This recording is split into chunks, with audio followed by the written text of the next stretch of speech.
खुलुमबाय नोंथांमोनखौ बयखौबो बरायनाय जाबाय। नोंथांमोननिसिम आं दिनै गोनां खौरांफोर लानानै फैदों। नोंथांमोना भिडिअखौ जोबजासिम नायलांबाय थायोब्लानो जाबाय। मैया क'क्राझाराव गासै सा 590 बारग' एनडिएफबिनि सोद्रोमा बिथांमोननो 4 लाख रांनि अनसुंथाइखौ गथायना होयो। दासिम गासै सा 4793 बारग' एनडिएफबिनि सोद्रोमाफोरनो 4 लाख अनसुंथाइखौ होनाय जाबाय होनना खौरां मोनदों। बे हाबाफारियाव मैया क'क्राझारनि बड'फा कालचारेल कमप्लेक्सआव होम डिपार्टमेन्ट आरो बिटिआर एडमिनिस्ट्रेशननि बानजायनायाव 2020 मायथाइनि बिटिआर गोरोबथानि दफा बायदियै बारग' एनडिएफबिफोरनि मोननांगौ रां अनसुंथाइफोरखौ मैया राननानै होयो। मख'नो गोनांदि बर' हारिनि रैखाथि थामोनथानि थाखाय आलादा रायजो बड'लेण्ड सोरजिनो थाखाय आखायाव हाथियार लानानै गावनि जिउखौ बावसोमनानै सोमावसारबोनाय साफ्रोमबो एनडिएफबिनि सोद्रोमाफोरनो 4 लाख रांनि चेक राननानै होयो। बे चेक राननाय हाबाफारियाव बिटिआरनि सिएम प्रमद बर', केबिनेट मन्त्रि अशोक सिंघाल, मन्त्रि उरखावगोरा ब्रह्म, रायजो सभानि MP Rwngwra Narzary, MP Jayanta Basumatary, EM Ranjit Basumatary, MLA Lawrence Islary, EM Saikhong Basumatary, एबसुनि आफादगिरि दिपेन बर' बिथांमोना बाहागो लायो। नेक्स्टआव दं दिनै आईसीसी चेम्पियन ट्रफिनि जोबथा फाइनाल गेलेनाया भारत आरो निउजिलेन्डनि गेजेराव जागोन। बे गेलेनाया दुबाइ इन्टारनेशनेल क्रिकेट स्टेडियामाव बेलासिनि 2:30 रिंगानिफ्राय जागायगोन। मख'नो गोनांदि भारतआ अस्ट्रेलियाखौ सेमि फाइनालाव 4 उइकेटजों फेजेननानै फाइनालसिम सहैनो हादोंमोन आरो निउजिलेन्डआ साउथ आफ्रिकाखौ 50 रानजों सेमि फाइनालाव फेजेननानै फाइनालाव जायगा बानायनो हादोंमोन। दिनै भारत आरो निउजिलेन्डनि गेजेराव जोबथा फाइनाल बादायलायनाया जागोन। भारतनि क्रिकेट हानजाखौ दैदेनगोन केप्टेन रहित शर्मा बिथाङा आरो निउजिलेन्डनि हानजाखौ दैदेनगोन केप्टेन मिचेल सान्टनार बिथाङा। जुदि नोंथांमोनाबो नायनो गोसोब्ला जिअ हटस्टार एपनि गेजेरजों मबाइलाव नायनो हागोन। नेक्स्टआव दं जेसेबांनो बिटिसि बिसायख'थिनि खालारा खाथिनिफ्राय खाथि सफैगासिनो बड'लेण्डआव बिसायख'थिनि बारहावाया गुदुंनिफ्राय गुदुंसिन जाबोनायखौ नुनो मोन्दों। दोलोनि गिदिर गिदिर सिनायजानाय दैदेनगिरिफोरानो जा एबा गोबां रायजो राजाफोरानो जा सोरबाबा बबेबा दोलोखौ मोजां मोननानै जयनिं जादों आरो सोरबाबा बबेबा दोलोखौ गाज्रि मोननानै ओंखारनानै गुबुन दोलोआव हाबहैदों। बेबादिनो बिटिआरआव हाबलाय ओंखारलायनि राजखान्थिया सोलिगासिनो। बिदिनो मोनसे समनि बिटिसिनि बारग' लेङाइ गाहाय खाम्फा बरगयारि बिथाङा उदालगुरिनि भैरबकुन्द'आव इउपिपिएल दोलोनि जयनिं हाबाफारियाव बाहागो लानानै माखासे गोख्रों बाथ्राफोर बुंनायखौ नुनो मोन्दों। बिथाङा बुङोदि बिटिसिआव राजखान्थिनि लामाया सोलायलांगासिनो दं। आगोलनि राजखान्थि आरो दानि राजखान्थिया जोबोद आलादा। जारिमिनखौ नायहरोब्ला नुयोदि बिटिसिआव माब्लाबाबो हारसिङै राजखान्थि गेलेनानै रावबो देरहाफेराखै। 15 बोसोर बिपिएफआ सोरखार सालायनायावबो गिबि 10 बोसोरखौ कंग्रेसजों एलायन्स जानानैसो सरखार बानायदोंमोन आरो 5 बोसोरखौ बिपिएफआबो बिजेपिजों एलायन्स जानानै सरखार सालायदोंमोन। बेबादिनो थांनाय 2020 मायथाइनि बिटिसि इलेक्शनावबो इउपिपिएलआ बिजेपिजों एलायन्स जाना सरखार सालायदों।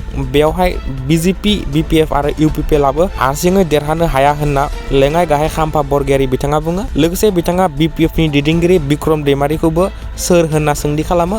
आंथ' बिक्रम दैमारिखौ राजखान्थियावनो नुफेराखै। आं जाय समसिम बिपिएफआव दंमोन बिक्रम दैमारियाथ' दैदेनगिरिबो नङामोन, सेन्ट्रेलावथ' गैखाया, डिस्ट्रिक्टआवबो बिपिएफनि नेता नङामोन होनना बारग' लेङाइ गाहाय खाम्फा बरगयारि बिथाङा बुङो। नेक्स्टआव दं क'क्राझारनि मुंदांखा फालांगिरि लोगोसे बर'नि मुंदांखा फावखुंग्रि रिया ब्रह्मनि फिसाय मनरन्जन ब्रह्म बिथाङा 10,000निबो बांसिन लोब लोब गोबां रायजो राजा आरो अशोक सिंघाल बिथांनि नुजाथिनायाव मैया बिजेपि हानजायाव जइन जायो। बिथां मनरन्जन ब्रह्मआ बुङोदि सम आरो बोथोराबो सोलायबाय थायो, बेबादिनो राजखान्थियाबो सोलायबाय थायो, बेनिखायनो आं दिनै बिजेपि दोलोआव जइन जाबाय होनना बिथाङा फोरमायो। नेक्स्टआव दं मणिपुराव हिंसानि अरा दासिमबो गोमोरनायनि लामायाव फैनायखौ नुहराखै। सानफ्रोमबो मणिपुर रायजोनि हिंसानि खौराङा गोरलै बाथ्रासै। बेनि गेजेरावनो रैखाथि बिफाना फिन गोख्रों नायबिजिरनायाव गासै 114 उदखारि हानजाफोरनि सिलाइ बारुदफोर आरो गोबां बांकारफोरखौ रैखाथि हानजाया फोजोबस्रांना होयो। 7 मार्च खालि जागायनाय बे गोख्रों नायबिजिरनायखौ मणिपुर पुलिस, सिआरपिएफ, बिएसएफ, आइटिबिपिआ लोगो जानानै मणिपुरनि बिष्णुपुर, सेनापति, थौबाल, जिरिबाम, चान्डिल, चौराचान्दपुर, कंपकपि, सानजा इम्फाल आरो सोनाब इम्फाल जिल्लाफोराव बे गोख्रों नायबिजिरनायखौ खालामदोंमोन। इन्टेलिजेन्ट बेस अपारेशननि गेजेरजों इन्डियान आर्मि आरो आसाम राइफल्सआ मणिपुरनि गुबुन गुबुन जिल्लाफोराव 114 सिलाइ बारुद बारुदफोर जाय दावहानि थाखाय बाहायनाय जायो बेफोरखौ बोखांनाय जायो आरो उदखारि हानजाफोरनि बानायनाय बांकार्सफोरखौ रैखाथि बिफाना फोजोबस्रांना होयो। नेक्स्टआव दं बाक्सा जिल्लानि मसलपुर बोरिमुखनि गभर्नमेन्ट मडेल डिग्री कलेजखौ लानानै राजखान्थि सोलिदों नामा?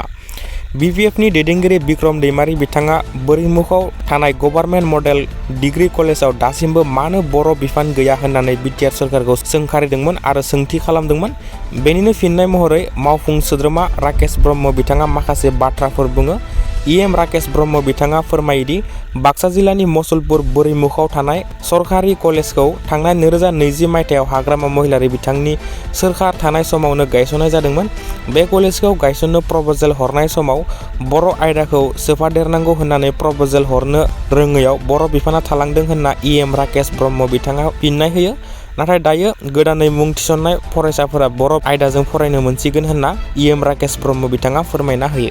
नेक्स्टआव दं बागडगरा बिरखं गाथोनाव बिरखं जाहाजा जाब्रबथायाव गोग्लैदों। भारतारि अख्रां सान्थ्रि IAF हानजानि AN-32 रोगाग्रा बिरखं जाहाजा सोनाब बेंगलनि बागडरा बिरखं गाथोनाव माखासे टेकनिकेल जाहोननि थाखाय क्रास जायो। अख्रां सान्थ्रि एबा एयारफोर्सनि मावख'गिरिफोरा बुङोदि AN-32 बिरखं जाहाजनि गासैबो मावथि सोद्रोमा बिथांमोना रैखाथियै दं। भारतारि अख्रां सान्थ्रिनि जाब्रबथाय जानाया बियो नैथि खेबमोन। मावख'आरिफोरा बुङोदि जायगानिफ्राय बिरखं जाहाजनि बायखोन्दा थुख्राफोरखौ बोखारनायनि खामानिया थि समावनो जागायगासिनो। बे जाब्रबथाय जानायनि बागै नायबिजिरनाया सोलिगासिनो होनना खौरां मोन्दों। बेनि सिगां गंसे इन्डियान एयार फर्सनि फाइटार जेटआ जाब्रबथायनि बोलि जानांदोंमोन। बेनि सिगां इन्डियान एयार फर्सनि जागुआर फाइटार जेटआ हारियानानि मिरनिनि बल्डवाला गामिनि साखाथियाव जाब्रबथाय जाना गोग्लैयो। IAF मावख'गिरिया बुङोदि बिरखं जाहाजा ट्रेनिंनि थाखाय आम्बाला एयारबेसनिफ्राय बिरदोंमोन। मोजांनि बाथ्रादि पाइलटआ पेराशुटजों ओंखारनानै गावनि जिउखौ रैखा खालामनो हायो। जाब्रबथायनि सायाव नायबिजिरनाया सोलिगासिनो होनना मिथिनो मोन्दों।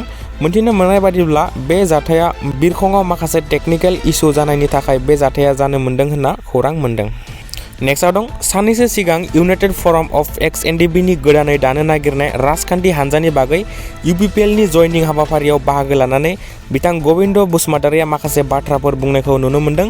बिथाङा बुङोदि जा सानैसो दैदेनगिरिफोरा गोदानै राजखान्थि हानजा दानायनि बाथ्रा बुंदों बिथांमोना राजखान्थि हानजा दैदेननो हानाय गियान गैया होनना गबिन्द बसुमतारि बिथाङा बुङो। नेक्स्टआव दं BTC बिसायख'थिखौ लानानै BPF दोलोआबो जेरावबो उन जानानै थानायखौ नुनो मोनाखै। भैरबकुन्द सपनगाव प्राइमारि BPF नि सिङाव थानाय गोबां आइजोफोरा BPF दोलोआव जयनिं जायो। बे हाबाफारियाव BPF नि गोख्रों दैदेनगिरि रिहन दैमारी बिथाङा बाहागो लानानै माखासे बाथ्राफोर बुङो।